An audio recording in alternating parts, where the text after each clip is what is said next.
Fala pessoal, sejam muito bem-vindos a mais um episódio do Podfísio. A gente aí tem recebido contatos, pedidos, e uma das coisas que eu tenho conversado com um monte de gente, que acho que é uma grande, eu ia falar curiosidade, mas eu não vou nem falar mais curiosidade, uma grande limitação, na minha opinião, da nosso público aí da fisioterapia, é entender um pouco melhor sobre nutrição, suplementação e exames laboratoriais aplicados não à estética e não à saúde alimentar de um indivíduo, mas aplicados a condições clínicas imprescindíveis, indispensáveis na vida de um fisioterapeuta.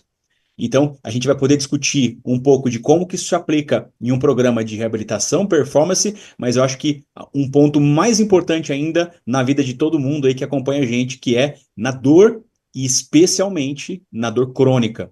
Então, a gente vai poder falar sobre esse assunto, que acho que é um assunto super interessante, é um grande limite, uma grande barreira para os profissionais, e a gente tem hoje aí como nossos convidados dois experts nesse assunto, duas grandes referências, pessoas que particularmente eu admiro muito, que têm um profundo conhecimento sobre esse tema. Não é só um conhecimento prático de intervenções, é um conhecimento profundo, teórico, científico e óbvio que a experiência clínica aqui também faz muita diferença. Então a gente vai fazer um bate-papo, a gente vai trocar informações e eu acho que vocês vão curtir muito o assunto e vem grandes novidades por aí. Para dar início para essa conversa, eu estou aqui com a Sara e com o Sérgio e eu vou pedir para que vocês se apresentem. E Sérgio, a gente sempre começa primeiro com as damas. Então a gente Tá começa certo. aqui com a palavra da Sara, né, para dar o start para a gente. Sara, muito obrigado aí pela presença, muito obrigado pela sua participação. E assim, eu queria te pedir duas coisas. Eu queria te pedir primeiro para que você se apresentasse um pouquinho mais, falasse da sua formação, né? Diferente do Sérgio, a Sara tem uma formação como nutricionista e ela vai falar um pouquinho dessa trajetória dela. Mas, Sara, eu queria que você emendasse nisso depois falando a tua percepção, tá? Você não precisa falar isso com grande conhecimento, porque talvez não seja do seu grande conhecimento, mas a tua impressão, a tua percepção.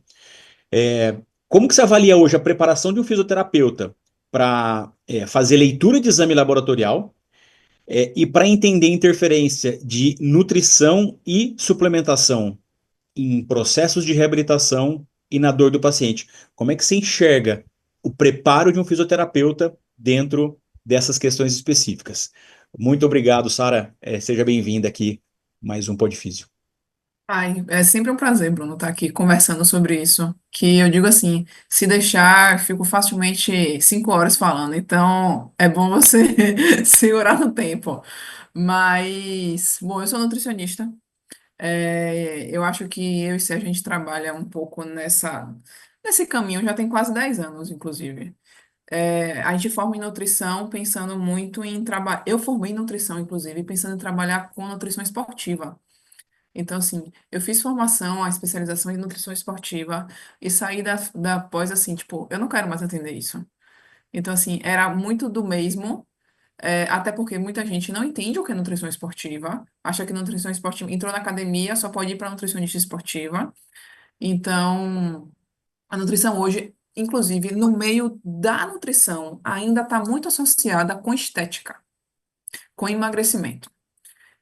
E aí eu meio que cansei um pouco desse caminho de estética, de receber um paciente, assim, que não era obeso, que não é sobrepeso, querendo emagrecer, por estética. E aí, quando conversando com o Sérgio nessa questão de atendimento e tudo, a gente percebeu que, assim, precisava desse alinhamento da nutrição com a fisioterapia para resultados, para melhorar o resultado, a qualidade de vida dos pacientes. Então, assim, eu passei a tratar de pacientes doentes. Então, hoje é usar a nutrição para tratar um paciente doente para trazer ele de volta à saúde, à qualidade de vida.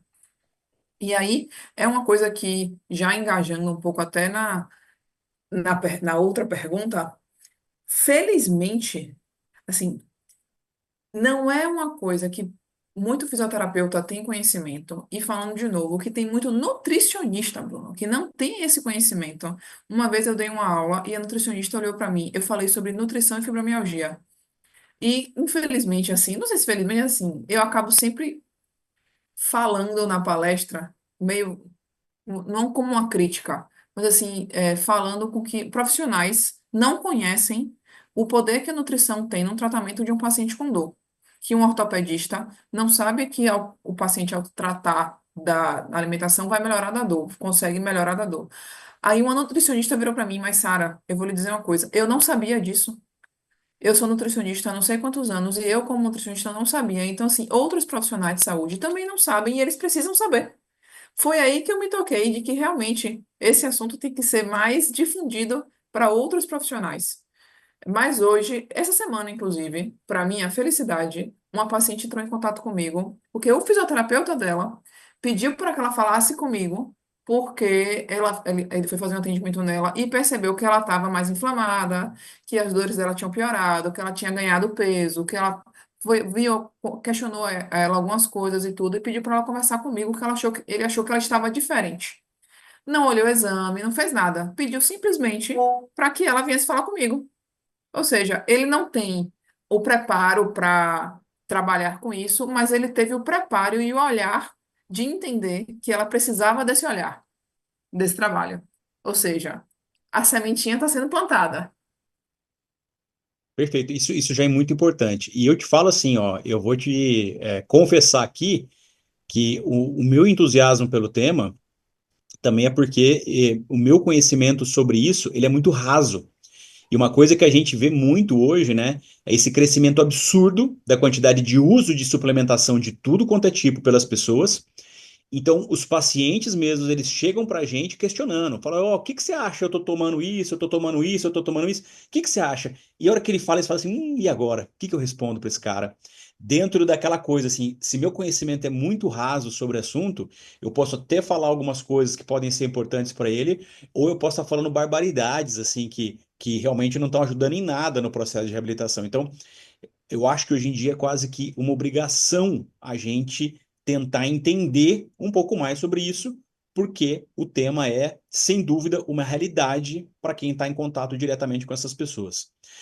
Ô Sérgio, obrigado também por você estar aqui com a gente. Sérgio é fisioterapeuta, osteopata. Eu vou deixar que ele fale um pouco mais aí sobre a formação dele, né, a trajetória, que eu acho que isso é super importante ser compartilhado também.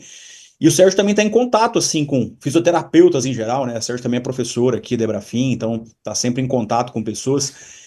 Sérgio, obrigado pela presença. Fala um pouquinho da tua trajetória, da tua história. E eu queria que você falasse também, Sérgio, qual que é a tua percepção, assim, quando você conversa com colegas, qual é o nível de preparo que você acha que essas pessoas têm hoje para falar sobre nutrição, suplementação e leitura de exames laboratoriais, Sérgio, que é uma coisa assim que a gente só ouve falar de leitura de exame de imagem. Leitura de exame laboratorial, você não vê muita gente em fisioterapia, né, discutindo muito sobre esse tema. Fala um pouquinho também da sua percepção disso. Obrigado mais uma vez por estar aqui com a gente.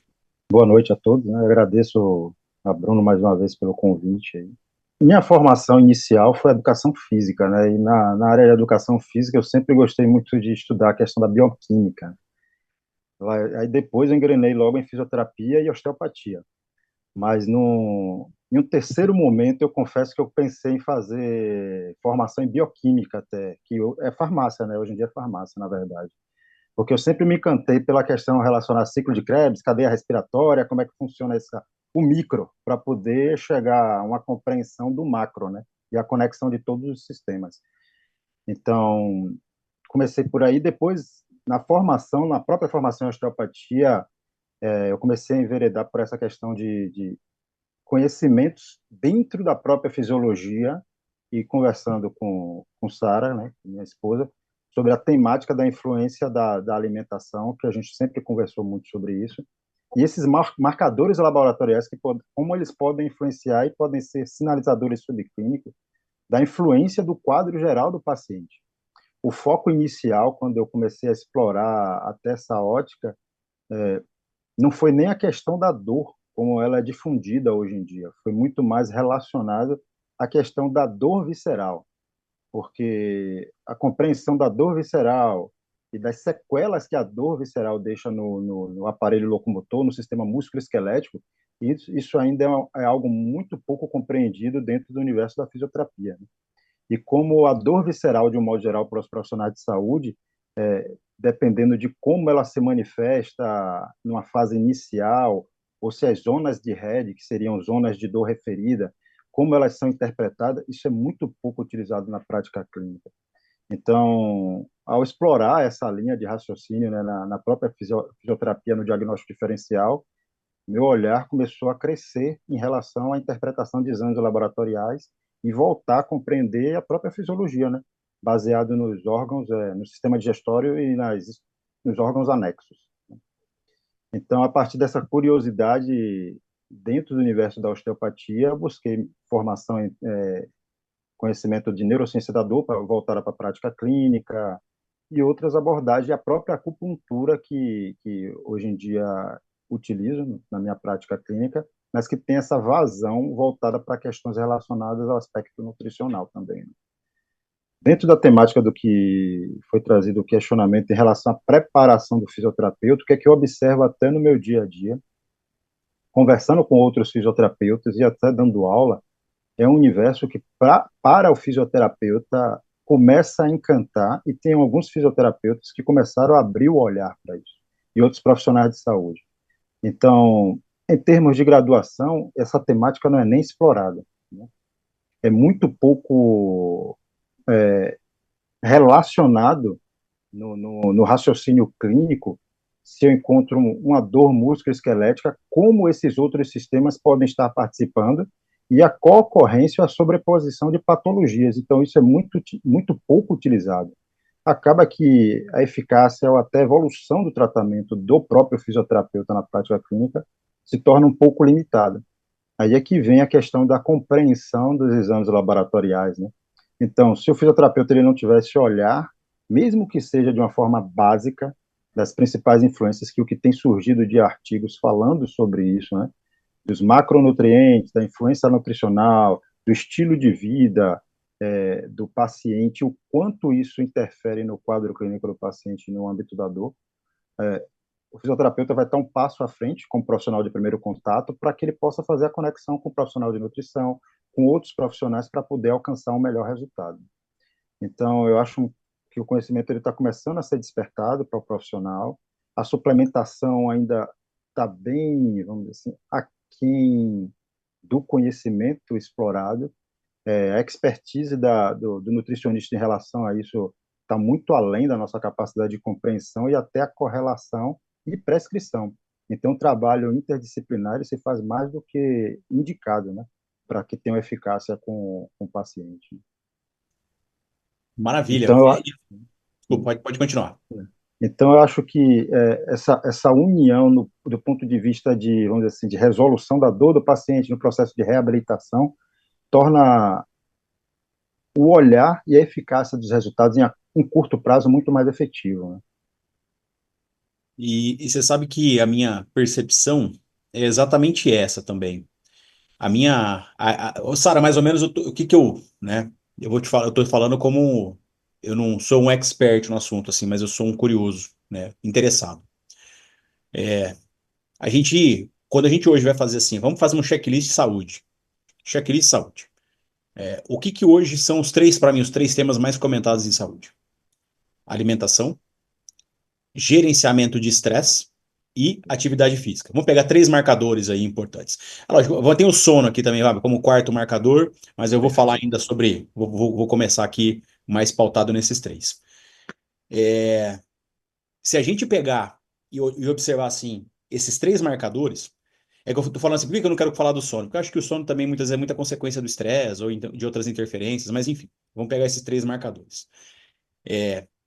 Se a gente entende que esses três marcadores são realmente três marcadores importantes da gente falar sobre saúde, talvez a gente nunca comeu tão mal na história da humanidade como que a gente come hoje, né? Pelo menos nunca teve tanta oferta de coisa ruim para se comer igual a gente tem hoje. Talvez a gente não tenha tido. É difícil quando a gente fala de gerenciamento de estresse, é um negócio muito louco, né? Então você fala assim, a sociedade já foi muito mais primitiva e isso realmente é um fator de estresse importante. Mas parece que o estresse hoje, ele tem uma vertente que antigamente, pelo menos, o cara se preocupava com uma tribo que era a tribo que podia dominar a sua aldeia. Hoje parece que o nosso círculo de estresse, ele é uma coisa fora do normal, né? Porque não é um fator de estresse que a gente tem ali influenciando o nosso dia a dia. A gente tem N fatores de estresse, assim, que estão fazendo tudo isso. E é, quando a gente pensa em atividade física, aí eu acho que deu uma virada de chave assim na galera nos últimos tempos, né? A minha percepção, pelo menos, é que as pessoas elas estão um pouquinho mais preocupadas com isso e as pessoas estão se cobrando um pouco mais nesse sentido. Então, eu falo assim, ó, atividade física, acho que viraram um pouquinho a chave. Agora, em relação à alimentação e gerenciamento de estresse, eu acho que menos as pessoas ainda elas derrapam mais, assim, elas escorregam mais nesses aspectos. E aí eu queria emendar para você, Sara, minha pergunta é exatamente sobre isso. Eu sei que tudo é importante, tá? Quando a gente pensa em todos esses fatores, eles de alguma maneira interferem no outro, etc, etc. Mas na tua opinião, assim, tem algum marcador, ou tem algum sistema, ou tem algum tipo de item de avaliação que você fala assim, putz, esse aqui acho que a gente tem que olhar sempre com um pouco mais de cuidado, com um pouco mais de carinho. Por exemplo, tem que ter atenção com cortisol, tem que ter atenção com a glicemia, tem que ter atenção com a saúde do intestino. Tem algum desses que você fala assim, eu acho que esse aqui, todos são importantes, mas esse aqui a gente tem que ter um pouquinho mais atento. Existe isso ou não? É o contexto do todo mesmo? Eu acho que você conecta muito bem esses fatores. Eu não consigo tirar o sono do fator, porque, inclusive, é uma das coisas que hoje, no consultório, quando a gente vai pensar, por exemplo, em prioridades, eu preciso fazer o paciente dormir. Isso é prioridade. Só que aí tem isso. Da onde está vindo a insônia desse paciente? Está vindo muitas vezes por um estresse, por uma ansiedade, por um imediatismo. Então, assim, hoje a gente estava conversando isso numa reunião da escola de meu filho de 5 anos de idade. Nós, adultos e as crianças, são imediatistas e são ansiosas. Então, assim, a sociedade hoje é assim. E esse é um ponto de estresse da sociedade como um todo. Então, para eu trabalhar um sono de um paciente, eu preciso modular o estresse, porque o estresse ele vai existir, a gente tem que aprender a modular e como trabalhar ele. E aí, só que a gente consegue ver isso nos exames. E aí, hoje a gente costuma. Existem alguns fatores, mas eu digo assim como não existe um alimento vilão, não existe um marcador vilão. Existe a interpretação geral. Não existe aquele marcador que vai ser, se esse aqui tá ruim, pronto, você vai morrer amanhã. Existe um conjunto, mas também não vai existir aquele que vai salvar. Assim, tá tudo, estão todos ruins, mas esse está bom, pronto, fique tranquilo. Então, assim, é um conjunto de coisas que andam juntos. É, e aí, assim, existe inclusive o cuidado que a gente tem que ter com a forma de interpretar algumas informações recebidas, né? É, tem uma nutricionista, inclusive, que ela fala que, assim, é, a nutrição não trata tudo, mas sem a nutrição, a gente não trata nada. Então, assim, a nutrição não vai ser a solução total para tudo. Mas sem a gente trabalhar com a alimentação, a gente não vai conseguir resolver também problema nenhum. A gente precisa dela. E aí a gente precisa avaliar com essa questão da alimentação, principalmente intestino. Hoje, intestino, ele é dito por muitos, não é nem mais segundo cérebro, ele já é o primeiro cérebro. Então, assim, se ele. E assim, a gente consegue perceber que esse intestino ele está associado com o sistema imunológico de um paciente, o estresse. E aí, assim, aí vamos entrar no ponto assim. O estresse, ele altera o intestino, e o intestino altera produção de neurotransmissores. Então, assim, uma pessoa que está estressada, que vai ter uma alteração intestinal, vai ter alteração de ansiedade e que vai alterar o sono. Então, a gente precisa modular o estresse para modular o intestino, para modular a ansiedade, para modular o sono. Não existe um marcador sensacional para intestino. Intestino é aquele sistema que a gente avalia principalmente por sinais e sintomas. E aí entra, inclusive, a associação com a osteopatia, porque o osteopata, na avaliação, consegue perceber disfunções intestinais. Então, assim, consegue perceber essa importância do intestino na avaliação, na interpretação. Então, assim, para intestino é sinais e sintomas. E aí a gente encaminha para os exames, principalmente deficiências nutricionais. Então, por exemplo, vem um paciente reclamando de fadiga. Uma pessoa que acorda cansada, que é a primeira coisa que a pessoa pensa, se entope de café o dia inteiro. Só que ela não parou para pensar que ela pode estar com o sono alterado e não parou para pensar que ela pode estar com deficiência de alguns nutrientes que podem estar envolvidos nesse processo. Então, a gente avalia uma tireoide, a gente avalia uma conversão de hormônio tireoidiano numa paciente dessa, porque às vezes ele até tá com a produção o hormônio bom, mas ele não está convertendo de forma adequada. Então, ele tem uma produção, mas não tem uma conversão. E por que que ele não tem uma conversão? Porque ele tem uma deficiência de ferro. Então, a pessoa está com anemia, tem uma deficiência de ferro, não converte hormônio, fica mais cansado, prende o intestino, dá uma desbiose, altera a produção de neurotransmissores, fica ansioso, não dorme direito. Então, você consegue fazer a conexão. E aí a gente avalia vitamina D, então a gente vai avaliar uma vitamina B12, a gente vai avaliar o ferro. Às vezes aí a gente vai para uma glicemia hoje em dia, e aí assim, coisas básicas. A gente não consegue avaliar o metabolismo de glicemia sem avaliar uma insulina.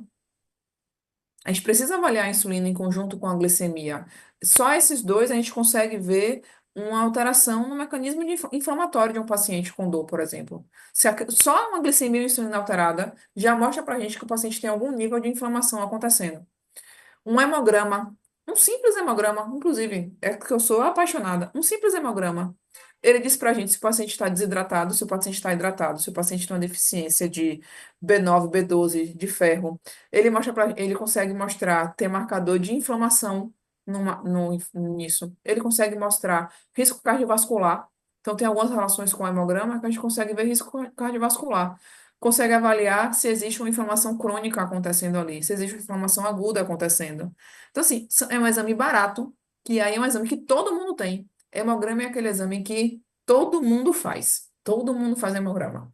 Então, é muito mais o conjunto, mas a gente pode partir, que eu digo assim, de tomar cuidado, inclusive, com informações que a gente vê na internet, que eu não preciso necessariamente pagar exames caríssimos, exames que o plano muitas vezes não cobre, para ter uma avaliação de saúde de um paciente. Tem alguns marcadores que muitas vezes é necessário um paciente pedir, mas às vezes com exames clássicos, básicos, a gente consegue interpretar muita coisa ali e é, não digo conclusões, mas tirar percepções da saúde do paciente e resolver com suplementação. E com terapia, muitas vezes também, porque tem certas vezes para modular estresse, é encaminhar, inclusive, para um terceiro profissional de psicologia para acompanhar isso também. Perfeito. Sérgio, eu vi que você estava querendo complementar aí, né? Pode falar. É isso, pegando essa temática que você acabou de perguntar, né? Essa semana até, tem uns 15 dias mais ou menos, a gente estava conversando sobre o caso de uma paciente que eu tenho utilizado muito a variabilidade da frequência cardíaca, né? Porque é um, é um marcador utilizado que, baseado até nos próprios estudos, é um preditivo de saúde ou doença que tem uma validação significativa. E aí, pegando essa questão da alimentação, a paciente, no caso, é uma pessoa que faz prática de atividade física. Você imagina uma pessoa que faz crossfit, faz musculação, tem uma suposta dieta equilibrada. Claro que eu não acabei não acessando a dieta, até para não puxar. Eu já tenho meu nutricionista, eu também não acabo não fazendo essa eticamente falando, invasão para puxar, mas tento trazer à tona algumas questões básicas. E aí, quando você avalia a variabilidade da frequência cardíaca, ela estava com um nível muito baixo, 15 a 20. Entendeu? Então, você vê que é um índice de recuperação que ela está tendo insuficiente para sobrecarga de exercício. Mas no conceito dela, não, eu tenho um estilo de vida saudável, mas não está percebendo que o estresse estaria interferindo nisso tudo. E aí, entrando no universo de exames laboratoriais, eu disse, poxa, mas não tem algum exame, algum marcador no seu exame de sangue que deu alterado? Aí ela chamou a atenção para a prolactina. Aí foi um motivo até de noite para a gente, no jantar, ficar conversando sobre níveis elevados de prolactina, né? O quanto a prolactina pode interferir, por exemplo, nos níveis de testosterona, e isso pode interferir no processo tanto do homem quanto da mulher, da resposta da testosterona no tecido muscular, na capacidade de recuperação, no humor, na qualidade do sono. E a outra variável bem clara que estava, vamos dizer assim, alterada e irregular, de forma irregular na paciente, foi a questão do sono, né? Sérgio, eu durmo 8 horas, mas só que a percepção da qualidade desse sono para muitos pacientes não é tão palpável. Ah, 8 horas não é bom, não, mas que 8 horas de sono é essa? Aí você vai para os estágios do sono, né? O sono não REM, o sono REM e o sono profundo. E hoje em dia, com a tecnologia, a maioria das pessoas está usando o smartwatch para ver como é que anda essa curva do sono. E aí ela me mostrou 27 minutos de sono profundo. Isso é péssimo. Então, você acaba analisando, pegando exames laboratoriais, vendo que tem um sono irregular, uma sobrecarga de exercício e uma falta de respeito consigo próprio em relação à capacidade de recuperação. Mas só que ela ficou me devendo o exame laboratorial completo, me mandou só um print da prolactina. Eu disse, não, isso é suficiente, porque eu preciso do conjunto, até para discutir com Sara o que é que está, vamos dizer assim, insuficiente ou deficiente ali, que está interferindo no processo. E aí veio a questão de ela questionar também suplementação. Ah, Sérgio, eu li que magnésio é interessante. Ah, e aí vem a questão de você começar a falar, ó, tem uma importância na melhora da qualidade do sono, mas vamos trabalhar primeiro um exercício respiratório para você melhorar essa qualidade do sono, respiração diafragmática, vamos modular o nervo vago, entendeu? E aí depois que você manda essas variáveis laboratoriais, a gente dá um segundo passo para tentar entender o que é que está acontecendo com você. Entendeu? Ô, Sérgio, quando você começa a falar disso, né, e a Sara também, é, eu acho que a gente entra num lugar que eu gosto muito, assim, de discutir a respeito, que é quando a gente avalia hoje gestão de saúde, e eu tô falando gestão de saúde por qualquer profissional de saúde, parece que existe uma tendência de mercado a tentar criar marcadores específicos, juntar esses marcadores e criar uma palavra mágica depois que se chama diagnóstico, né? E essa palavra mágica se chama diagnóstico, ela obrigatoriamente ela vai ramificar para alguma coisa que se chama tratamento desse diagnóstico recebido de maneira mais linear, de maneira mais objetiva, né? E quando a gente pensa em entendimento de algum processo, fala assim, cara, isso é sensacional, porque você não precisa pensar muito. Você junta as peças, cria aquela situação e a partir dali você já tem, entre aspas, um protocolo para ser seguido para lidar com esse paciente. E eu estou te falando, direcionando isso para você, Sérgio, porque como a gente vem da osteopatia e esse tal desse diagnóstico para a gente nunca fez muito sentido, quer dizer, a osteopatia ela já parte de um princípio de uma visão sistêmica, onde você precisa olhar N variáveis e entender que saúde é composta de um determinado tipo de equilíbrio entre essas variáveis que estão sendo elaboradas. O que vocês estão querendo dizer aqui com tudo isso, a minha impressão é assim, ó, o chat GPT não vai resolver o problema desses caras, correto? Com certeza que não. Até É, porque eu tenho essa questão do exame do diagnóstico. Eu estava conversando isso essa semana com uma paciente, por exemplo. Essa questão do ter o exame para ter um diagnóstico. Ah, Sara, eu quero fazer um teste de tolerância à lactose. Para quê? Ah, porque eu quero saber porque eu tomo leite e passo mal. E para que você vai fazer o exame, então? O exame vai dar positivo. E se der negativo? Você passa mal consumindo leite? O exame dá negativo não significa que você pode consumir o leite. Porque você está passando mal ao consumir. Mas precisa, é isso, precisa do diagnóstico, precisa estar escrito lá, sou intolerante à lactose. E muitas vezes não precisa ter, porque o sinal e sintoma. Aí isso eu digo assim, isso eu aprendi, a clínica sempre será soberana. Então, assim, independente do exame, a clínica sempre é soberana. Então, por isso que eu digo que, às vezes, com muito o básico, a gente consegue resolver, e o chat não faz essa conexão de que na clínica a gente consegue fazer. Então, o chat, ele é um mais um é dois, mas essa questão do você trabalhar, a questão, é o que o Sérgio falou, né? Do como é que tá seu sono? E, então, assim, você tá super bem, mas assim, e seu sono? E isso são detalhes que inteligência artificial nenhuma consegue no ali, sabe? Conseguir resolver. Ajuda bastante, mas não substitui. pegando esse próprio gancho, aí eu vou para um exemplo de um paciente que a gente estava até conversando essa semana, né? Da clínica ser soberana, né? Eu sou um pouco, vamos dizer assim, metódico em relação à avaliação clínica do paciente. Às vezes o paciente chega com diagnóstico fechado. Vou citar um exemplo. Mais ou menos uma semana eu atendi um paciente que ele chegou com um diagnóstico fechado de síndrome do túnel do carpo.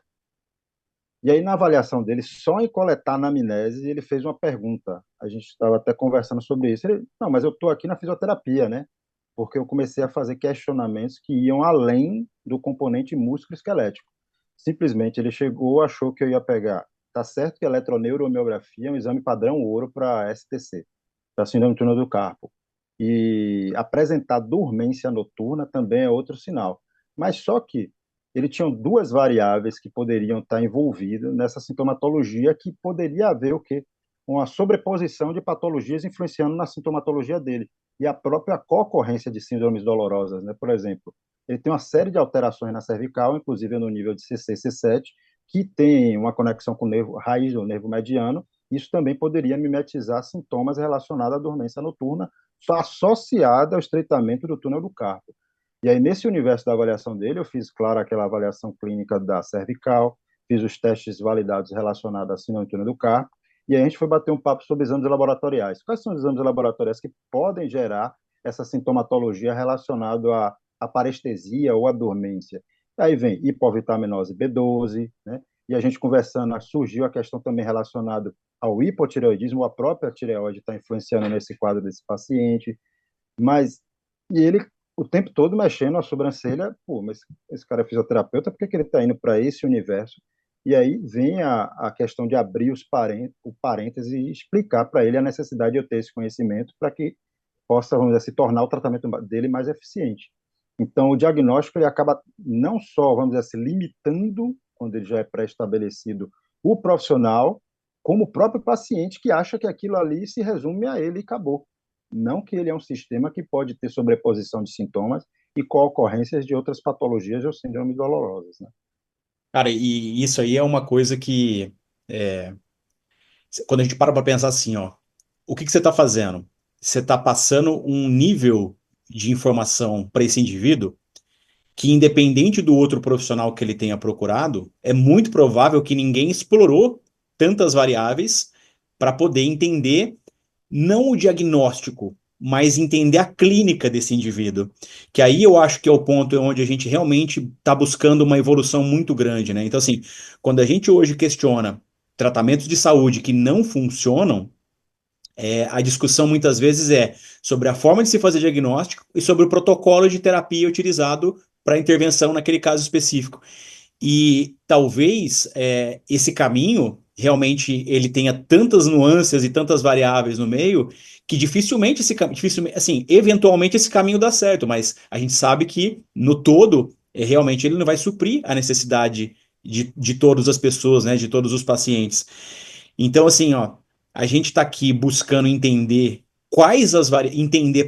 de maneira mais profunda quais são todas essas variáveis, a gente fugir um pouco da perspectiva de conceito diagnóstico e entender como que a clínica de um indivíduo é influenciada por tudo isso. Porque assim, quando a gente pega hoje estudos sobre dor musculoesquelética, a hora que a gente começa a ver, por exemplo, qual a interferência do nível de lesão de uma lesão de supraespinhoso ou de uma lesão de tendão de manguito, qual que é o nível de influência do nível de lesão na intensidade de dor do indivíduo?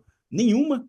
Nenhuma. O nível de lesão não interfere necessariamente na intensidade de dor que está sendo referida por ele. Então, quer dizer, se não é o nível de lesão que interfere na dor, o que interfere na dor? Ah, o que interfere na dor são outras variáveis. E o que a gente não pode é fechar nossa mente para olhar por um único aspecto. Aí quando a gente fala assim, né, do biopsicossocial, por exemplo, a ideia é clara e perfeita. Agora, não ache também que quando não é, é estrutural, é psico e ponto, né? Eu acho que assim, a evolução ela parte mesmo da gente entender tudo que está interferindo. Mais ou menos isso também, Sara?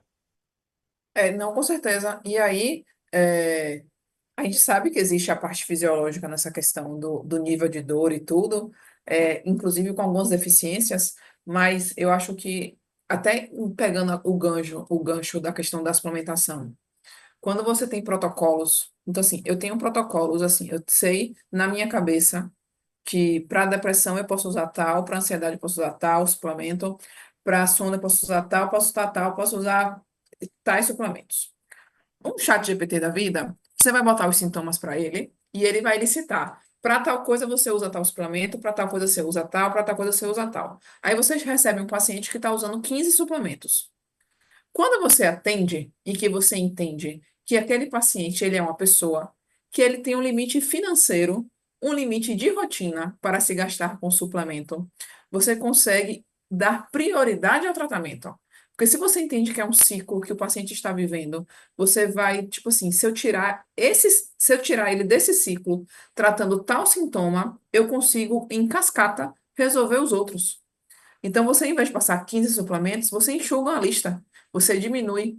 Até porque cai muito no que a gente vê hoje do paciente ir para uma consulta, sair com a prescrição de R$ 2.500, usar durante assim, tirar dinheiro de não sei da onde, gasta durante um mês, e o mês seguinte, ele não consegue manter o tratamento. Só que um tratamento de uma alteração não é só de um mês. Ele precisa manter o tratamento por algum tempo, porque não é rápido. Ele não ficou com dor em uma semana para resolver em uma semana. Ele sofre de dor há anos. E não vai ser em um mês que a gente consegue resolver. Então, assim, tudo isso numa consulta, a gente precisa levar em consideração. Então, assim, aí eu pergunto, você acha que você consegue manter financeiramente isso? Isso aqui vai sair, tem coisas realmente que eu não sei valor, mas assim, eu preciso que você me diga se isso aqui para você está sendo possível ou não, porque se você não for para manter, eu prefiro trocar. Então, assim, aí você consegue fazer o filtro e muitas vezes você usa 10, é que nem a questão do exame. Você tem 10 exames que podem dizer a mesma coisa. Então, por que que eu vou fazer o paciente pagar por um exame que eu tenho outros 9 que me diz a mesma coisa do que aquele exame me diz? O suplemento é a mesma coisa. Eu tenho 10 suplementos que fazem a mesma coisa. Se eu passar os 10, eu não sei nem o que é que está funcionando. Então, assim, se eu passo um, eu sei se, esse não foi. Então, assim, vamos tentar outro? Vamos com calma, vamos de degrau em degrau. E assim, e não só o suplemento. Usar só o suplemento também não vai resolver. Eu preciso que você beba mais água. Eu preciso que você faça higiene do sono. Eu preciso que você desligue o celular mais cedo. Eu preciso que você invista na atividade física. Então, assim, são várias coisas. E não. Porque tomar cápsula é fácil, Bruno. Abrir um pote e botar uma cápsula na boca é muito fácil. Ir para uma consulta de fisioterapia também é fácil. Então, assim, as pessoas estão acostumadas a colocar a responsabilidade, inclusive, na mão dos profissionais. Como se só o fisioterapeuta, só ir na fisioterapia fosse resolver, ou só tomar a cápsula fosse resolver. Só que dá trabalho, porque assim, ele tem que mudar hábito de vida.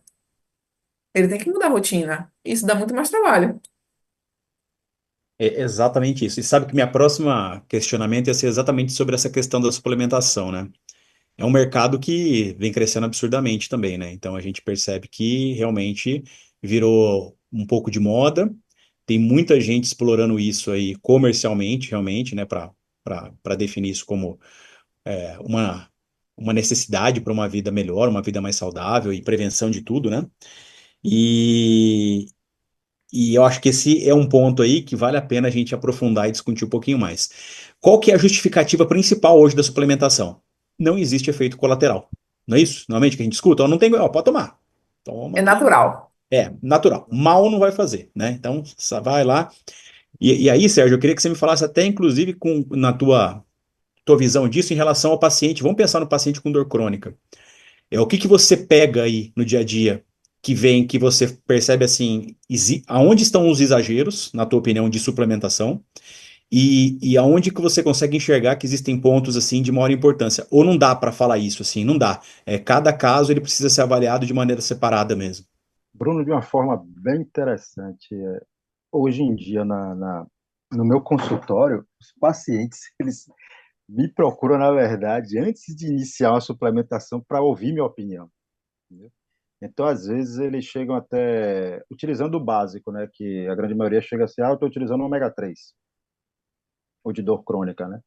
Porque já passei por tal profissional e ele disse que o ômega 3 tem menos eventos adversos ou promove um benefício, né?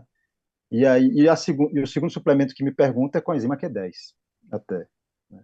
Que tem muita relação aí no caso, por exemplo, aqueles pacientes que têm hipercolesterolemia, a gente sabe que as estatinas têm um potencial de reduzir os níveis de coenzima Q10, né, da cadeia, que é uma coenzima que participa da cadeia respiratória na formação do ATP, né?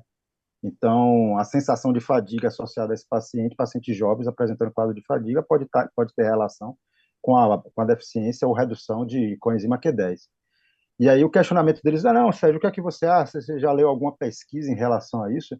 Então, na verdade, vem muito mais querendo saber minha opinião para eu fazer uma prescrição E o que me preocupa até no âmbito da suplementação, que é algo que a gente tem conversado ao longo desse tempo, desse período um pouco mais, porque são suplementos que vêm sendo prescritos até de forma informal, sendo, vamos dizer assim, redundante, no bate-papo, né? Ah, eu estou usando coenzima Q10, eu estou usando magnésio, magnésio tem um bom resultado para a dor que você está sentindo, viu? E quando você ajusta com o paciente, ó, magnésio tem evidência vamos dizer assim, de uma forma mais significativa e visualizada relacionada à cefaleia, um exemplo, né? Então, para detalhar isso, eu digo, vamos fazer o seguinte, eu prefiro que você traga seus exames laboratoriais, a gente observe seu quadro clínico e a gente evolua gradualmente com uma prescrição mais detalhada. Quando não é isso, realmente eu encaminho para a Sara para ela fazer esses ajustes, porque expertise em relação à prescrição, e é o que mais ela estuda, é isso. Então, até chega um momento assim de determinados suplementos que eu digo assim, pô, esse aqui não dá para eu entrar no momento não. Mas outros como o que eu citei agora, coenzima Q10, ômega 3, o próprio magnésio, pensando até em performance, tem o pessoal do CrossFit, Sérgio, eu vou usar um BCA, eu digo, hoje em dia não se fala muito em BCA porque já foi muito utilizado para fadiga central, hoje em dia já não tem tanto essa prescrição. Não vejo a leucina é interessante. A própria creatina, que cresceu muito, né? Vamos dizer assim, a utilização e a confirmação da sua capacidade de eficácia, sendo que não tem efeitos colaterais para o sistema renal, como se achava antigamente. Então, acaba que eu realmente tenho que fazer esse papel de prescrição para determinados pacientes, porque eles já chegam com esse foco. Então, eu acho que já chegou ao ponto de alguns pacientes, Sérgio, eu quero que você interprete o exame laboratorial relacionado ao hormônio. Pessoal, calma aí, também eu acho que hormônio é um pouco demais. Gosto de estudar TRT, que é terapia de reposição de testosterona, mas tem muitas controvérsias, entendeu? Em relação à utilização, até o que é considerado seguro ou não, e a zona até que interfere como qualidade de vida. E foi algo que eu e Sara a gente estava conversando, que alguns artigos e um curso que eu fiz sobre TRT falando sobre níveis de testosterona para o homem, pensando em qualidade de vida, está em torno de 450 para cima.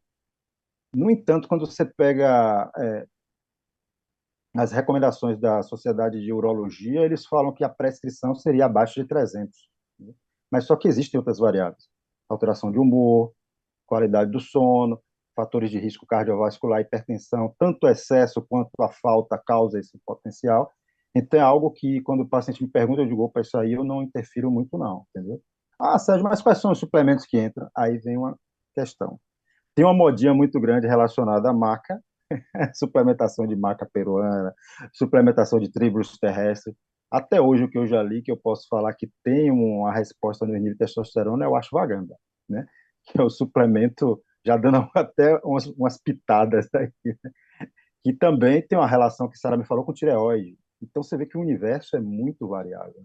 Então, é mais ou menos isso aí. E é um Então, excelente adaptógeno para modulação do estresse.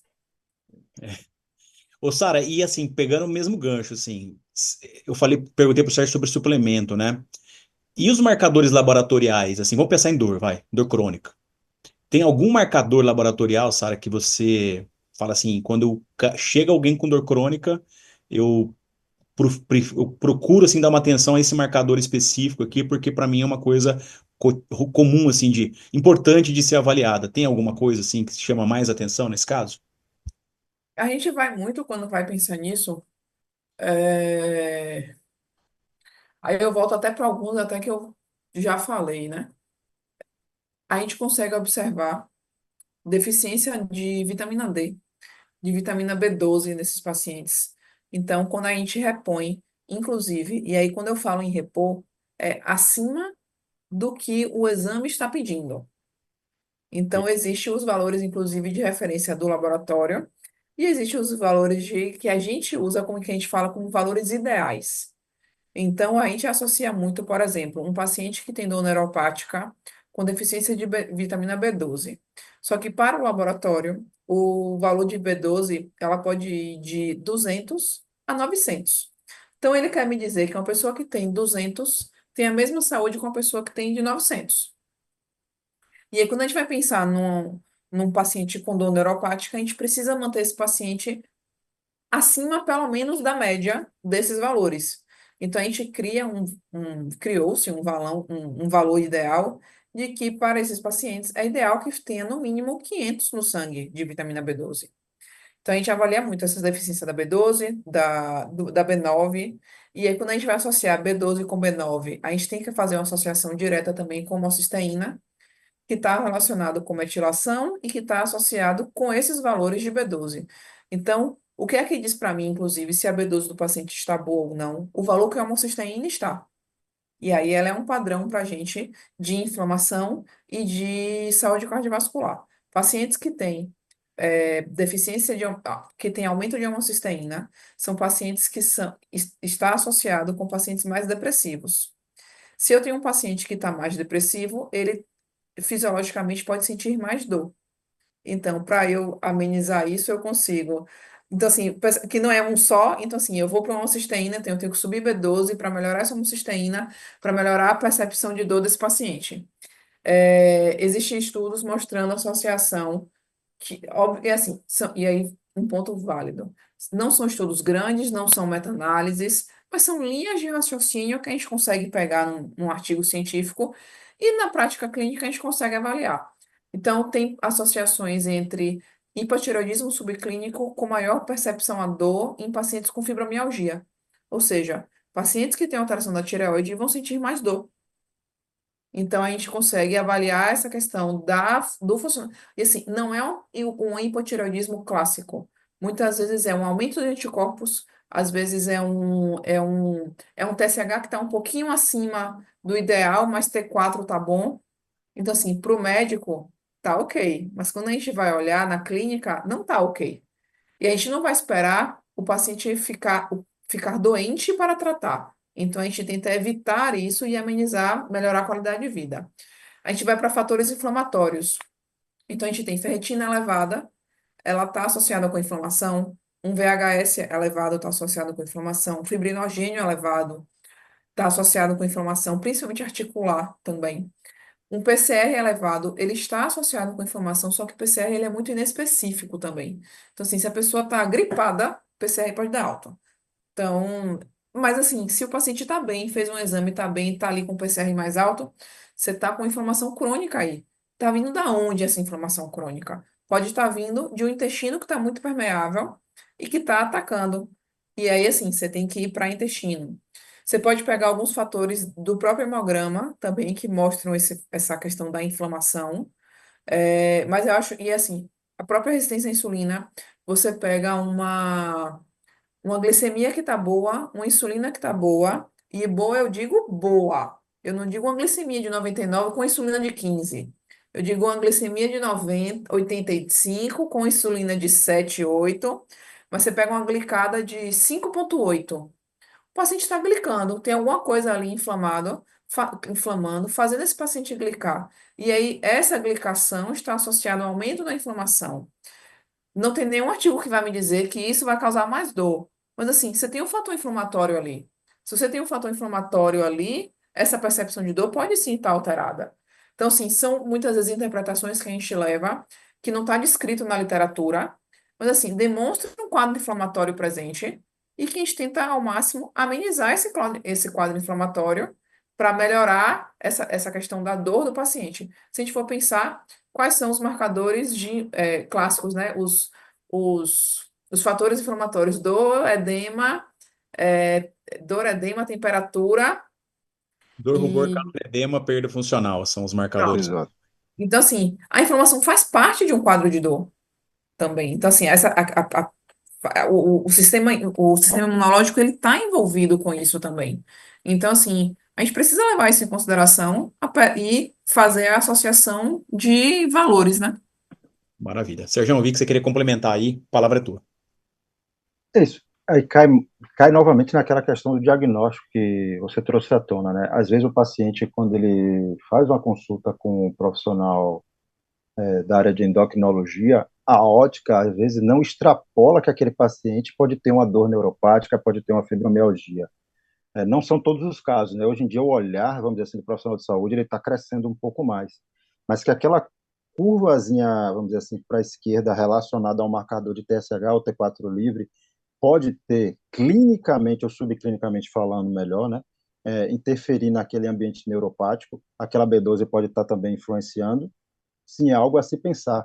E aí, quando se analisa o paciente como um todo, é um paciente que também tem um histórico de refluxo gastroesofágico, pode estar havendo a interferência no nível de absorção de B12 da própria dieta, relacionada ao fator intrínseco, né?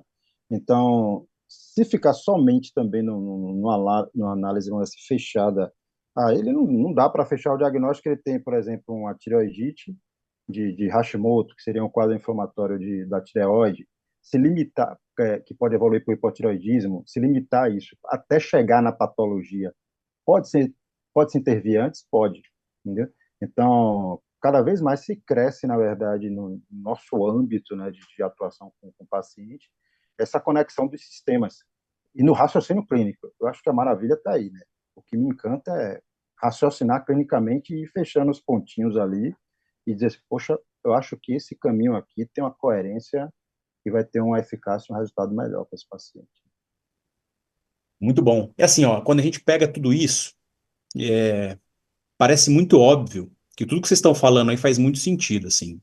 É, e que eu falo parece óbvio, por quê? Porque quando a gente abre, amplifica a visão sobre todas as possibilidades e processos e dá importância realmente para como que a gente conecta nessas informações, eu acho que para todo mundo que vai estar ouvindo a gente, o que a gente está falando, fala assim, putz, realmente isso faz muito sentido. Agora, eu queria entender o seguinte, por exemplo, dentro da visão de vocês no dia a dia. Não existe uma intervenção única e isolada, na grande maioria das vezes, que vai resolver o problema. Então, a gente está falando assim, ó, o tratamento e os melhores resultados, eles devem ser acessados numa mudança de estilo de vida, né? Quando a gente fala de mudança de estilo de vida, não é uma mudança necessariamente uma mudança radical de estilo de vida. Depende muito do que é o estilo de vida de cada um para poder ver quais são os pontos, né? E acho que até as prioridades, né? Quando a gente pensa nisso, quais são as principais necessidades e prioridades que devem ser alteradas no estilo de vida desse paciente para que a gente consiga colher isso. Então, Sara, minha primeira pergunta é para você, assim, primeiro, uma coisa é eu te falo assim, ó, toma esse remédio de 8 em 8 horas. Você fala assim, beleza, ok, para mim é fácil.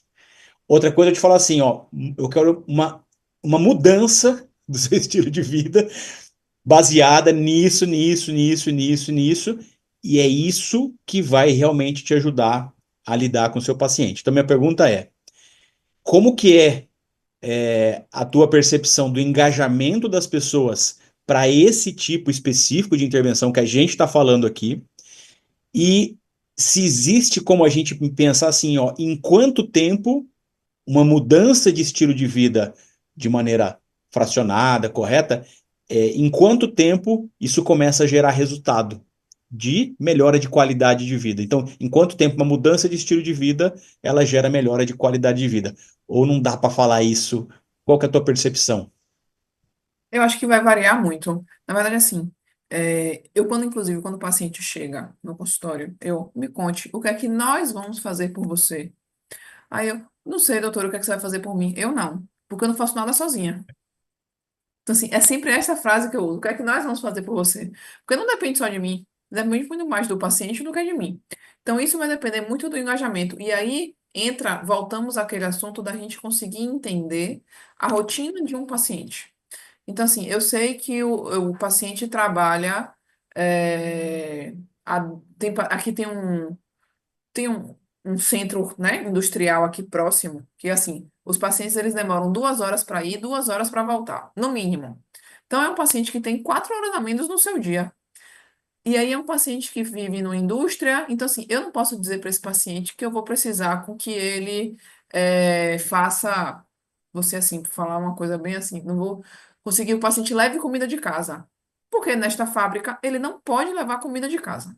Mas eu consigo fazer com que enquanto ele está no ônibus, ao invés dele estar futucando no celular, no Instagram, que ele vai estar lendo algum livro que vai trabalhar percepção de estresse nele.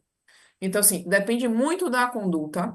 E, e aí a gente vai criando degraus. Eu digo assim, vamos focar nessa coisa agora, depois a gente foca em outra. E aí, aos poucos, vai sentindo melhora. Eu, particularmente, eu não gosto de trabalhar com pressa. Então, assim, eu gosto de dizer assim, vamos aos poucos. Tem paciente, outro dia, uma paciente virou para mim e disse, Sara, mas eu não tenho tempo de esperar meu intestino funcionar para... Então, assim, ela queria tomar soro de não sei o quê. Aí eu, mas deixa eu te contar uma coisa. Eu não tenho nada que vale que me comprove que só o soro vai resolver sua vida. Mas, Sara, eu estou com pressa, eu não tenho tempo. Mas assim, vá, tome o soro. Vá. Vá lá no médico. O médico vai lhe prescrever o soro. Porque assim, eu não concordo que você vá tomar o soro. Você precisa ter tempo para fazer. Então, isso depende muito. Mas, em compensação, aquele tipo de paciente que sabe que as coisas acontecem com calma, que consegue estabelecer essas prioridades, sentem diferença de uma forma muito mais rápida, quando vai com calma, e que consegue estabelecer essas prioridades. Então, recentemente eu tive um caso de uma paciente que não é nem simples, uma paciente de esclerose múltipla, inclusive. Bruno, juro pra você, ela saiu da consulta e disse assim: eu não vou nem mexendo muito na sua alimentação. Eu preciso que você faça algumas coisas. Então, eu fiz. Ela tinha o intestino super preso. Eu pedi para que ela todo dia de manhã, quando eu acordasse, sentasse no vaso para tentar fazer o intestino funcionar. Eu pedi que ela usasse um banquinho para levantar os pés na hora que sentar no vaso, para melhorar a posição das pernas, né, e tudo, da posição sentada no vaso. Pedi para que ela bebesse água morna de manhã cedo e pedi para que ela, ao invés de jantar às 9 da noite, que ela jantasse às 6 da noite. Eu fiz isso com ela. Com 3 dias, essa mulher me mandou uma mensagem dizendo que ela já estava se sentindo outra pessoa, em ter adiantado o horário do jantar, em ter mexido nessas coisinhas ao ir ao banheiro, porque o intestino dela melhorou. Então, assim, eu não fiz uma fórmula mágica para ela. Então, assim, ela puxou o jantar para mais cedo, ela começou a dormir melhor, e aí começou a acordar mais cedo, ela começou a conseguiu a encaixar a atividade física mais uma vez na semana, e ela conseguiu fazer com que o intestino funcionasse melhor. O intestino não estava 100% ainda, mas assim, ela já tinha sentido uma melhora. De quem passava uma semana sem ir ao banheiro, ela tinha 3 dias que ia no banheiro, seguidos. Eu não botei nada, Bruno, de suplementação. Eu só fiz isso. Então, assim, tem pessoas que vão ter um resultado mais rápido. Ela, obviamente, que não ficou 100% curada da vida, mas, assim, ela sente a melhora de ter mais energia e aí mais disposição. Então, assim, depende muito da meta que a pessoa quer. Então, eu costumo dizer que, assim, eu prefiro trabalhar com metas curtas e a pessoa ter o prazer do sucesso do que trabalhar com metas muito longas e a pessoa ter o desprazer do fracasso. Então, assim, eu já tive paciente que eu dizia assim, Sara, eu não tenho tempo de fazer atividade física. Eu digo, você vai na academia, você vai fazer flexora e você vai embora. Aí ela disse assim, Sara, como é que eu... Você vai chegar lá, vai para falar com o professor e vai escolher um exercício. Então, o paciente passava 5 minutos na academia, 10 minutos na academia e saía, para criar o ritmo de fazer atividade física. E isso o Sérgio pode falar muito melhor do que eu, mas assim, hoje em dia as pessoas têm na cabeça que para fazer atividade física, elas precisam passar 1 hora na academia. Elas precisam fazer um exercício de 1 hora e meia todos os dias. E aí bota na cabeça de que assim, se eu não consigo fazer 1 hora, eu não vou fazer nada. E aí a conversa vem, eu não preciso que você faça 1 hora, eu preciso que você faça 20 minutos. São 20 minutos. Aí a gente passa o contato te dou o contato de um professor. Você vai conversar com ele, você vai dizer que você tem 20 minutos por dia para fazer exercício. E ele vai te passar um treino de 20 minutos. Mas, Sara, sério que eu posso fazer isso? Porque eu chego na academia, o professor quer que eu faça 20 minutos só de alongamento. Você vai fazer 20 minutos. E você vai ter o professor vai te passar. Então, assim, hoje em dia, Sérgio, a gente conversando, você já viu que nossas conversas adiantam é isso, né? Sobre o paciente. E aí, a gente vê, sobre artigo científico. Hoje em dia, a gente vê nas pesquisas que mostra que você não precisa passar 1 hora fazendo exercício. Então, assim, são pequenas coisas, e aí o paciente vai se sentindo melhor. Hoje o paciente vai te fazer, dar uma volta na praça, aí amanhã dá duas, depois dá três. Ele tem um prazer de conseguir aquilo ali. Então, assim, depende muito do que você está alcançando. Essas metas curtas, com uma semana você sente resultado. As metas mais longas, tratar o intestino, não trata em um mês. tratar o intestino, muitas vezes eu preciso de 6 meses para você dizer assim, eu estou 100% de um intestino. Então, assim, você demora mais tempo, mas até você chegar no resultado final, você tem várias micro vitórias, várias micro melhoras, né? E que para alcançar o objetivo final. Perfeito, muito bom. Esses dias eu vi uma frase assim, eu achei muito legal. O cara falou assim: como é que você faz para resolver todos os seus problemas? É só você arrumar um problema de saúde, porque aí todos os outros eles ficam em segundo plano e a sua saúde vira a sua principal prioridade, os outros não são mais tão importantes. Então, assim, é isso. Se você não quer arrumar esse problema principal, resolva os outros e não fica brigando, né? Que eu não consigo, eu não posso, vai me dar muito trabalho. Eu acho que é um pouco disso. Ô Sérgio, você sabe que uma coisa que me incomodou muito, assim, recentemente, né? Eu falo recente porque é de uns anos para cá, o nosso Conselho Federal, ele cria uma resolução e autoriza os fisioterapeutas a prescreverem medicação de prescrição livre para os seus pacientes. E eu vi muita gente comemorando isso, assim, como uma grande vitória na área de fisioterapia.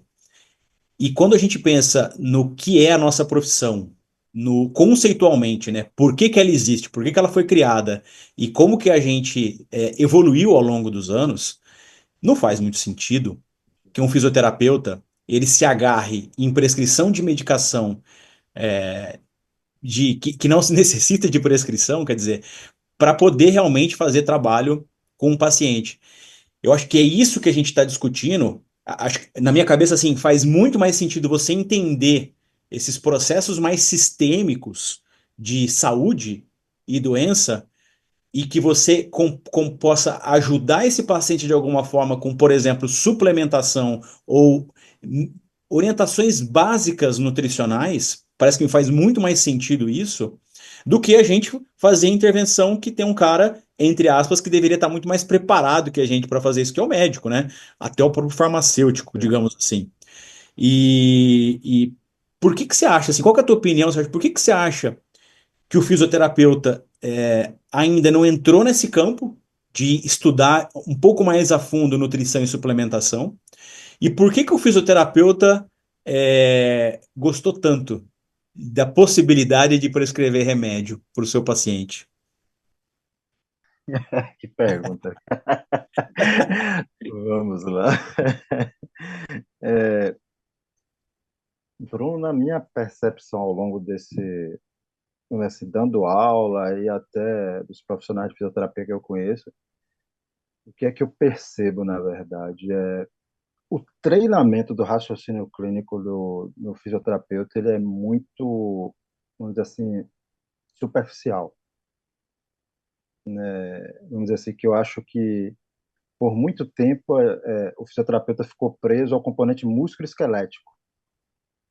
E agora as pesquisas estão mostrando muito em neurociências essa interferência, né? Que existe um sistema que está acima. Então, está saindo daquele conceito localizado articular para ir para algo muito maior, que é o sistema nervoso. Então, eu acho que o fisioterapeuta ele ainda não se sente, vamos dizer assim, apto e capacitado para começar a raciocinar clinicamente, conectando tudo, né? E aí vem aquela questão, não, mas isso é uma visão generalista, né? Mas para que a gente, vamos dizer assim, hoje em dia entenda que o componente relacionado à dor ele é multifatorial e a abordagem é multimodal, o raciocínio complexo dos sistemas ele é muito mais coerente, ele faz muito mais coerência, né? E eu vejo que ainda o profissional da fisioterapia ele ainda se vê como não como profissional de primeiro contato ainda, né? Ele se vê ainda como vamos dizer assim, um pouquinho abaixo, né? E aí conquistar algo de um outro profissional de saúde, temos assim aptidão que na verdade eu também o que eu vou falar talvez choque um pouco. Eu acho que o que é mais apto na verdade a prescrever medicação é o farmacêutico. Eu acho que quem deveria bater um papo com o médico em relação a farmacodinâmica, farmacocinética, biodisponibilidade e prescrição era o farmacêutico para nortear a abordagem do médico. E não necessariamente o médico se prender à semiologia e uma prescrição engessada do que isso vai responder aquilo, né? Então, eu acho que é muito mais problemático, né? Então, tem uma cadeia aí que ela teria que ser quebrada. Então, vamos dizer assim que ter conquistado isso para o fisioterapeuta acabou sendo uma glória diante de algo que ele teria que dizer assim, olha, não, tome aqui um Miozan, ou tome uma dipirona, do que eu começar a pensar assim, ó, sistematicamente você tem um comprometimento no sistema digestório, uma inflamação de baixo grau, você tem que mexer no seu estilo de vida e isso vai trazer resultados mais palpáveis para você, né? Eu já fiz essa pergunta, inclusive nas aulas, né? Gente, nós somos um Dorflex, ou a gente pode ofertar algo muito melhor. Então, eu espero que não tenham respondido minha pergunta à sociedade como um todo, dizendo que é um Dorflex, né? Porque aí complica, né? Vai sempre ficar um pouco abaixo. Eu acho que é isso, né? Eu acho que, como eu entendi sua pergunta, acho que minha visão está muito isso aí, e eu me sinto um pouco, não vou dizer frustrado, mas eu digo assim, talvez um pouco entristecido, mas eu acho que a gente tem que seguir em frente. Porque tem colegas que têm potencial e estão começando a explorar e buscar ser melhor. E a gente começa a ver isso até, né? Tem muitos profissionais. Né? É isso. Pode comentar, Sara. Não, eu acho que assim, Sérgio tem essa ideia também que essa percepção um pouco de que, infelizmente, hoje os pacientes, e às vezes até muitos profissionais também, eles valorizam muito a medicina e esquecem do poder que as outras profissões têm. Então, assim, muitos médicos não valorizam, eu vou falar não valorizam para não falar subestimam, não valorizam os outros profissionais. Então, assim, da gente, assim, quando um ortopedista sugere que um paciente vá no fisioterapeuta, é tipo assim, vá no fisioterapeuta. Ele não tem que dizer no papel o que é que ele tem que fazer na fisioterapia. Então, assim, porque o fisioterapeuta, ele tem a competência de dar naquele paciente definir o que é que ele vai trabalhar. Quando ele passa para o nutricionista, ele não tem que me dizer, você vai ter que fazer tal dieta. Não, isso aí já é o meu trabalho em relação àquele paciente. Então, eu acho que a gente tem que trabalhar em conjunto, mas cada um no seu ponto. Então, quando eu indico que o paciente vai fazer uma atividade física, eu não digo para ele o que é que ele vai fazer. Eu digo para ele procurar um professor de educação física para que ele possa orientar. Na fisioterapia, é a mesma coisa. Só que, infelizmente, ainda tem muito nutricionista, ou muito fisioterapeuta, ou muito educador físico, que também não mostra ao profissional médico do que ele é capaz de fazer. Dessa questão, dessa visão geral do que é o que a gente trabalha, o que é que a gente está aqui tentando, inclusive, mostrar que a gente consegue ter essa visão para trabalhar em conjunto, todo mundo junto, pelo benefício do paciente. E a gente tem que mostrar para o médico e para os profissionais médicos e para outros profissionais que isso é possível e que é melhorar a qualidade de vida de um paciente sem precisar ficar usando só remédio, remédio, remédio, remédio, remédio. Que existem outras coisas a serem feitas pensando em saúde, pensando em qualidade de vida. Eu acho que esse tema aí é super relevante e pertinente, né? Eu vou dar dois exemplos aqui da minha percepção. Ninguém pode negar a importância da especialidade, porque a especialidade ela trouxe grandes avanços em muitas áreas. Então, por exemplo, é muito bom que um ortopedista se especialize em cirurgia de joelho, especialmente em ligamento de joelho, porque provavelmente as cirurgias de ligamento de joelho que ele vai fazer serão diferenciadas a partir, né, dessa prática, dessa experiência, dessa técnica e etc. Mas, para muitos outros casos, a especialidade é um limitador importantíssimo do entendimento do processo saúde e doença aí, porque a especialidade ela fecha o campo de visão para uma única área ali de atenção e todo o resto parece que ou não é importante ou como está fora do meu conhecimento eu simplesmente prefiro ignorar aquele ponto específico, né? E aí, Sara, eu queria emendar esse comentário a gente está finalizando aqui o nosso tempo também, mas numa das últimas perguntas aqui que eu gostaria de fazer para vocês, assim, a especialidade ainda é muito valorizada, tá? É, dentro do contexto geral, né, dos dias e tal. Mas eu imagino que quando as pessoas te procuram, Sara, para fazer uma consulta, a percepção delas não é estar buscando uma especialista no tratamento da dor de cabeça ou uma especialista no tratamento do intestino preso. Eu acho que quando elas te procuram com uma ideia um pouco mais aberta, assim, né? Eu preciso entender o que está acontecendo comigo, da minha rotina, de acordo com a percepção, né, dessa profissional, e eu preciso da ajuda dela, um pouco nesse sentido. Então, minha pergunta principal é assim, ó, como que você enxerga hoje, o mercado de pessoas que estão, entendendo que não dá para ficar preso só na especialidade, que é importante a gente ter um conhecimento um pouco mais sistêmico do que está acontecendo e que para mudar estilo de vida é importante entender um pouco desses processos. Você acha que está crescendo a quantidade de pacientes que buscam por esse tipo de serviço? Eu acho que está, mas que hoje eu recebo muito mais pessoas querendo tratar do que prevenir. Então, assim, mas assim, hoje em dia já chega para mim paciente que vem por indicação de outros pacientes para não só na questão de estética, porque hoje em dia o público nem é de estética, é exatamente isso, é pensando em saúde. Mas outro dia, esse mês passado, uma paciente, ali eu digo assim, sensacional, eu devia gravar você falando isso para mim. Ela, paciente de 35 anos, virou para mim, e sim, e aí, o que é que a gente vai fazer por você? Me conte. Sara, eu vim aqui para envelhecer bem. Como assim envelhecer bem? Eu quero hoje tratar da minha saúde para que eu possa envelhecer com saúde. Então, assim, ela é saudável, não tem nada. Então, assim, eu quero manter, eu quero ser um olhar nos meus exames para ver o que é que tem de deficiência, para que eu possa manter isso por mais anos, para que eu possa chegar nos meus 90 anos correndo do jeito que eu corro hoje. Então, assim, só que isso é uma exceção. Existem muitas poucas pessoas que veem isso. Eu não sei se porque hoje em dia, cada vez mais cedo, as pessoas estão ficando doentes. Então, assim, cada vez mais cedo eu pego paciente com uma autoimune ativada. Mais cedo eu pego uma paciente com o intestino mais alterado. Então, assim, quando chega paciente de 30 anos, já com muitos sintomas. Eu tenho um paciente de 19 anos com depressão super avançada. Então, assim, pacientes jovens com alterações de saúde já.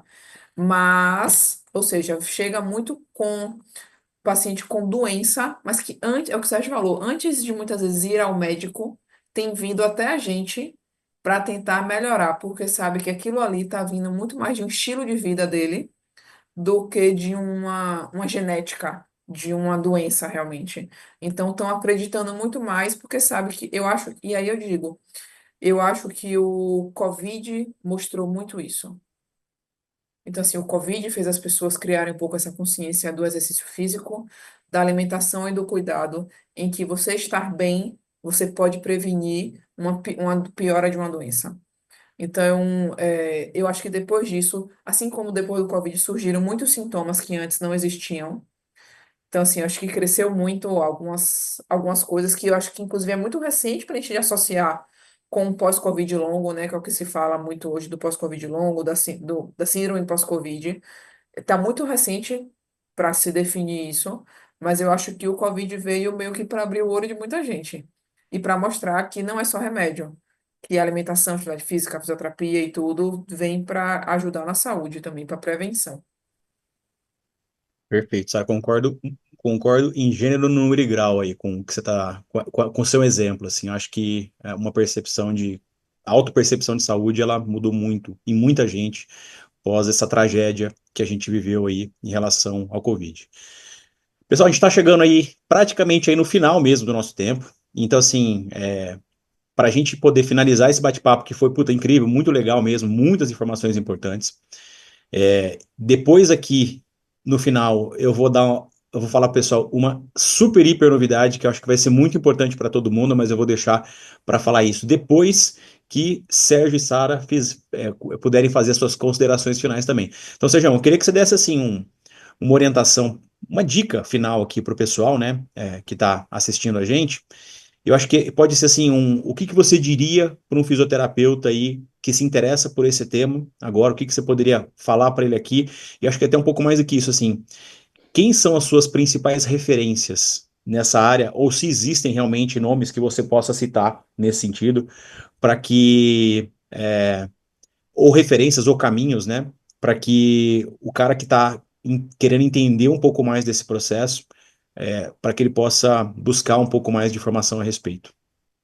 E sua mensagem final, enfim, seus contatos, para que as pessoas também possam te encontrar aí. O Sérgio não é muito da rede social, não, viu? Depois a gente, depois a gente deixa o Instagram dele aqui também, mas não é em todo lugar que tem gente que tem tanto conhecimento como vocês, e acho que é uma oportunidade das pessoas poderem também buscar esse tipo de acesso. Acho que o que eu possa indicar realmente é a base do conhecimento, é voltar para a fisiologia. Tem a referência, é Tratado de Fisiologia Médica de Guyton e Bernie Levy. É só E, olhar para trás. Aí a biblioteca toda aí, ó, pronto, pega aí, já foi. e Anatomia Paraclínica de Moore, né? Eu acho que a base é fisiologia, né? Se você sabe, vamos dizer assim, tem um conhecimento da fisiologia e depois você começa a explorar variáveis em artigos científicos relacionados a o que seria, vamos dizer assim, parâmetros ideais, como Sara citou, em termos de marcadores laboratoriais e a semiologia e o raciocínio clínico em cima do quadro clínico do paciente, né? Então, é pensar fora da caixa, eu acho que é o principal, né? Ver aquela pessoa que está sentada na sua frente no consultório, que é um ser humano, né? Que não é só, vamos dizer assim, uma coluna que está trazendo uma história, mas que tem outros sistemas que podem interferir nessa coluna, né? Hoje em dia a gente já sabe que o intestino influencia significativamente na questão da dor lombar. Muito tempo atrás davam risada dessa questão, principalmente quando um osteopata suscitava essa linha de pensamento, né? Mas hoje em dia a gente sabe. E tem muita pesquisa, inclusive, que eu venho lendo em relação à dor visceral referida, de Maria Adele Jamberardino, é uma pesquisadora que foi convocada para uma força-tarefa da Associação Internacional do Estudo da Dor, que trouxe várias pesquisas e publicações correlacionando com a ocorrência de síndromes dolorosas e sobreposição de sintomas. Eu acho que isso aí é a base para a gente ter um raciocínio clínico e o conhecimento de fisiologia para fechar a conta ali com aquele paciente de uma forma bem eficaz, né? Mesmo, vamos dizer assim, no universo da fisioterapia, que a gente pode atuar com terapia manual, tem sucesso, e aí a gente vai pensar, saindo do universo da terapia manual dentro do que o que para mim a osteopatia é o raciocínio. O raciocínio que a osteopatia me trouxe como conhecimento de conexão dos sistemas, é isso que para mim é encantador. E aí você busca os recursos da fisioterapia que podem ser utilizados associado com, né?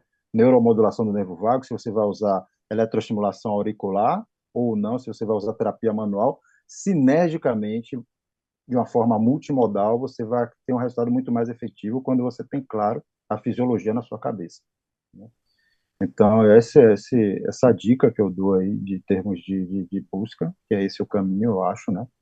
Na minha, na minha, na minha humilde opinião mesmo, né? Porque eu acho que minha mente é muito inquieta até, isso me preocupa, até que toda hora eu estou pensando uma coisa de fisiologia e vem um mundo de pensamentos que eu fico acalmar aqui, meditar um pouco para ver se relaxa, né?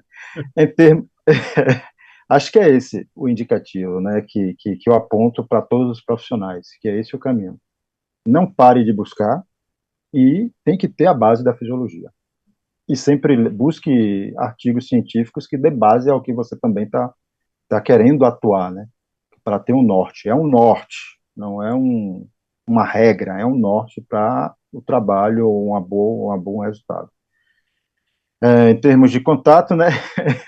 Instagram, Sérgio Bispo Fisioterapia, e lá tem meu contato de telefone que eu respondo também, né? É, e a mente inquieta, né, Sérgio, é a razão principal para qualquer pessoa, qualquer fisioterapeuta que está assistindo isso, buscar informação, porque o que a gente está discutindo não está no script, não está no script do cotidiano, mas quem tem a mente inquieta vai falar assim, putz, isso faz muito sentido, eu preciso conhecer um pouco mais disso daí, né? Acho que é um pouco disso. Já tem paciente, às vezes, que chega no meu consultório que quem indicou falou assim, não, vai lá em SESC que SESC vai investigar. E com a investigação dele lá, ele vai chegar em alguma coisa que tem resultado, entendeu? Ele vai investigar, porque pergunta, Sérgio é quiroprata, osteopata, é o quê? Não, eu sei que ele investiga a saúde da gente como um todo e consegue trazer resultado, graças a Deus, né? Pela mente inquieta aí. Muito bom. Sara, e aí? Eu queria também que você deixasse aí sua mensagem final, suas considerações gerais, né, sobre esse bate-papo, seus contatos, e que se você pudesse também citar se existe, né, na tua jornada, né, na tua trajetória, referências que você acha aí válidas, importantes, ou caminhos que você acha que são caminhos ideais, enfim, que você pudesse fazer todas essas considerações. Eu acho que a mensagem final pode ficar, inclusive, tanto para o público leigo como para o profissional, né? Em que aquilo que a gente falou, diga assim, você ir de pouquinho em pouquinho para conseguir alcançar um objetivo final maior. Que com pequenas conquistas você vai conseguindo. E assim como pequenas conquistas você vai conseguindo, com pequenas leituras você vai juntando conhecimento. Eu digo que às vezes eu paro assim na consulta, não, peraí, deixa eu pensar um pouco. É tipo, será que não é isso? Que aí tipo, o paciente, poxa, Sara, é isso. Tipo assim, pode ser que seja essa relação. Então, assim, que às vezes a gente ficar pensando uma coisa, o sal que vem de não sei da onde. Às vezes você trabalhar com o que é básico vai funcionar. E que o básico vem disso, de um livro de fisiologia, um livro de imunologia, que você junta conhecimentos, leituras básicas, e de que aí você aprofunda nos trabalhos. Até porque, por exemplo, na questão de nutrição com dor, é tudo muito novo na ciência também. O estudo do intestino também é tudo muito novo, é tudo muito recente. Então, se você for depender só de artigo científico e de artigo validado disso, daquilo, fica difícil. Mas que se você vai para uma fisiologia, de um mecanismo fisiológico, de como os nutrientes funcionam, o básico, gente, fibra, as pessoas esquecem de consumir fibra, as pessoas esquecem, na verdade, de mastigar o que está consumindo por conta de estresse, de pressa. Então, assim, fisiologia é mastigar e fazer o paciente mastigar. Então, são pequenas coisas, orientações que podem ser dadas num consultório, mas que esse detalhe você só consegue se você faz uma anamnese muito completa e que consegue pegar esses detalhes com o paciente. E essa questão até de referência, eu falo muito essa questão dos livros e tudo, que eu adoro, adoro. E assim, eu adoro um livro, Bruno, adoro um livro. Então, assim, eu estava dizendo para meu filho outro dia que eu adoro o cheiro de livro novo, sabe? É livro. Então, assim, pegar livro, riscar e tudo.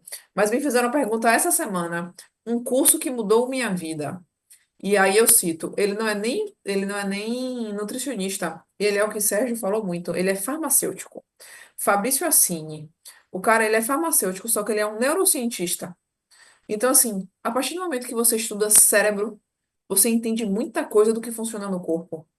E aí você entende muitos sintomas e que muitas vezes para você trabalhar com os sintomas, você precisa trabalhar com o cérebro, com o básico, e que você consegue refletir no sistema todo também. Assim como o intestino, quando você trabalha intestino, você consegue refletir no sistema como um todo.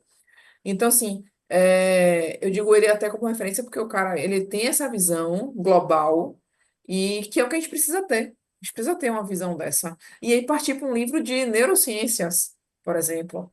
Então, assim, a gente consegue ter essas leituras também e que a gente consegue ter pesquisa, mas que é entender o básico da conexão, é ler sobre nervo vago, sabe o que é que o nervo vago faz? Então, a partir do momento que o fisioterapeuta, o nutricionista tem esse conhecimento do que é um nervo vago, que num livro de fisiologia, não precisa nem de ser um livro de neurociências, no de fisiologia você encontra. E aí, ou seja, ter essa visão global. Eu também não sou muito assim na rede social, não, mas sou um pouco mais do que Sérgio. Então, ainda consegue ter algumas coisas lá. Mas tem algumas coisas interessantes lá também para dar uma olhada lá no Instagram, no Sara Frediani, né? @Sara Frediani e que de vez em quando eu jogo alguma informação legal por ali. Maravilha. Eu falei que eu ia dar falar de uma novidade, né? Muito, muito legal. E eu vou dar essa novidade junto com um depoimento pessoal, assim, vocês falaram algumas coisas assim, né? Aonde que mudou também, né? A trajetória, a cabeça, onde que abriu as coisas. Eu acho que estudar anatomia, por si só, não é algo fácil. Estudar fisiologia, por si só, também não é algo fácil. Porque quando esse conhecimento ele não é aplicado a alguma coisa que você consiga vivenciar a prática, o entendimento e como que aquilo pode realmente ajudar alguém dentro de algum processo específico, parece que a anatomia por si só, ela em algum momento ela vai se perdendo e ela vira um objeto de decoreba, assim, algum objeto de eu preciso saber de repente para validar o meu intelectual ou para mostrar que eu sou mais inteligente. Um dos grandes diferenciais é quando a gente consegue estudar anatomia e entender como a anatomia se conecta com a fisiologia, com a biomecânica e com todas as percepções e variáveis que a gente pode ter dentro de um contexto de um paciente. Nesse sentido, a osteopatia mudou na minha vida e mudou a minha maneira de enxergar o paciente.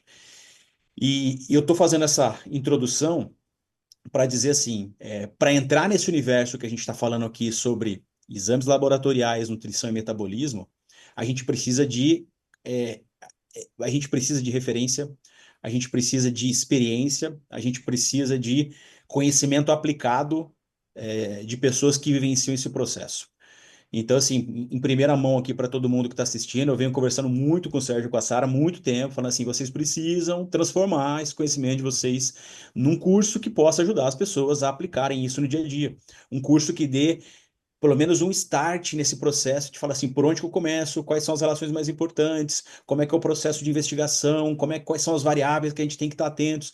Então, assim, a gente está fase super final assim de conclusão desse curso. Vai ser uma grande novidade.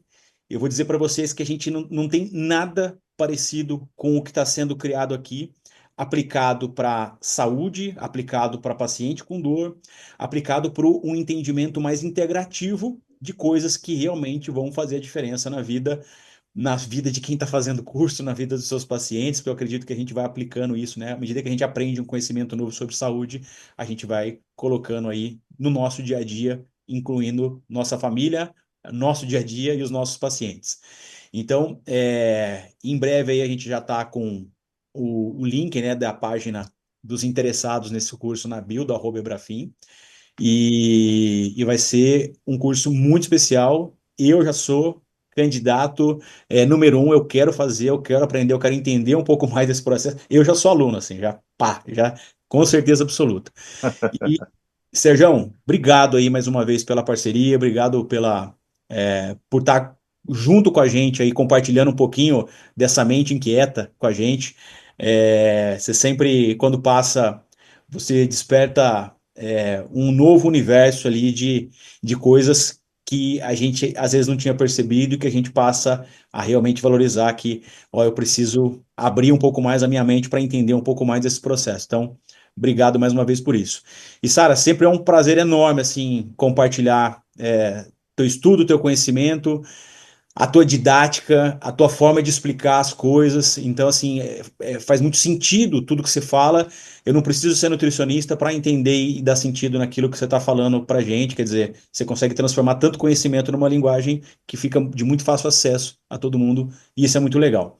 E obrigado para todo mundo que mais uma vez aí está acompanhando esse nosso trabalho, acompanhando as nossas histórias, as pessoas que são convidadas. Então, compartilhem isso aí com as pessoas que vocês conhecem, comenta, curte, critica, compartilha com qualquer pessoa que essa informação ela possa fazer algum tipo de sentido e possa ajudar de alguma forma. Sempre o nosso objetivo é esse.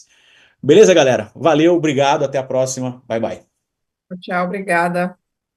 Tchau, obrigado a todos aí.